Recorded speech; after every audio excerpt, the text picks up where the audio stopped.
Hi friends, എൻ്റെ ചേച്ചീൻ്റെ മോള് വലിയ കുട്ടിയായി. അപ്പോൾ ഒരു ഗിഫ്റ്റ് വാങ്ങാൻ വേണ്ടി ജ്വല്ലറി പോയതാണ്. പറമ്പിൽ ബസാർ മേലപ്പാട്ട് ജ്വല്ലറിയിലാണ് പോയത്. അപ്പോൾ ഞങ്ങൾ വലിയ സാധനമൊക്കെ വാങ്ങിക്കാൻ വന്നതാണ് ചോദിച്ചിട്ട് അവർ ചെയിനൊക്കെ എടുത്ത് കാണിച്ചെന്ന് അവൻ പറഞ്ഞ് 2 പവൻ്റെ സെറ്റാണ് ഇത്. ഞങ്ങൾ പറഞ്ഞു ഞങ്ങൾക്ക് ഇത്രയും വലിയ സാധനമൊന്നും വേണ്ട, ഞങ്ങൾക്ക് ചെറിയൊരു ഗിഫ്റ്റ് മതിയെന്ന്. അപ്പോൾ പറഞ്ഞാൽ ആരാണ്ട് പറയേണ്ടി 2 പവൻ്റെ ഒരു സെറ്റാണത്. പിന്നെ കുറേ വളയൊക്കെ കാണിച്ചു തന്ന്. നല്ല നല്ല ഡിസൈനുകളൊക്കെ ഉണ്ട്, അടിപൊളി ചെയിനുകളൊക്കെയാണ്, നല്ല ഡിസൈനൊക്കെ ഉണ്ട്.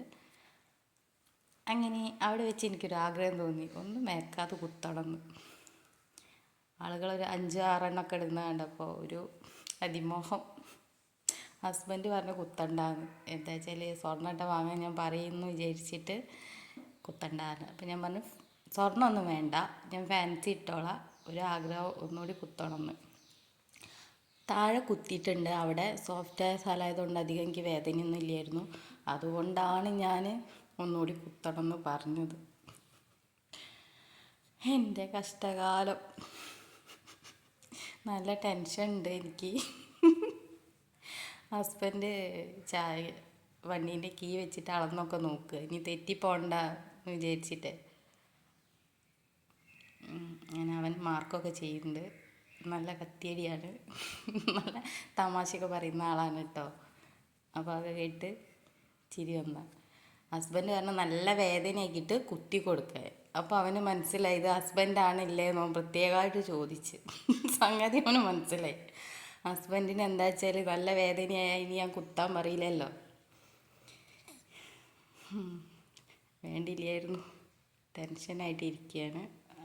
അങ്ങനെ അവൻ കുത്താൻ പോവുകയാണ്.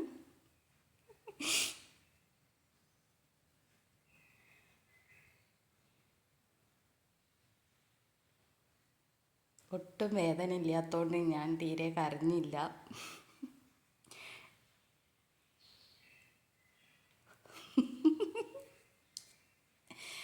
ടെൻഷനായിട്ട് ഞാൻ തന്നെ എന്തൊക്കെയോ പറയുന്നുണ്ട്.